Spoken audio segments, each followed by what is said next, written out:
একদিন একটি সাদা বিড়াল কিছু মরা মুরগি দেখে তার গাড়িতে তুলে নেয়।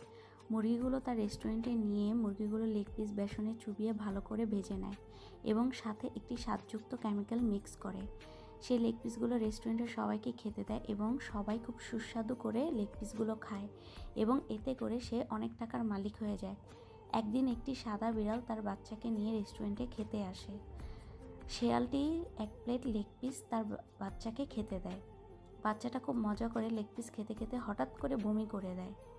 এতে করে সাদা বিড়ালটি খুব ঘাবড়ে যায় এবং দৌড়ে একটি ট্যাক্সি নিয়ে বাচ্চাকে নিয়ে হাসপাতালে যায়।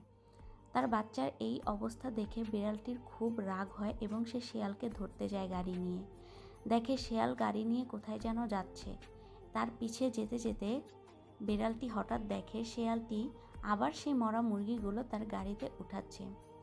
এটা দেখে সাদা বিড়ালটির খুব রাগ হয় এবং সে দৌড়ে গিয়ে শেয়ালকে মারতে যায়। শেয়ালটিও সাদা বিড়ালকে দেখে দৌড় দেয়, কিন্তু রক্ষা পায় না। সাদা বিড়ালটি শেয়ালটিকে ধরে ফেলে এবং খুব মারধর করে পুলিশের হাতে ধরিয়ে দেয়। নেক্সট এপিসোড দেখতে চ্যানেলটি সাবস্ক্রাইব করুন, লাইক, কমেন্ট, শেয়ার করে পাশে থাকুন।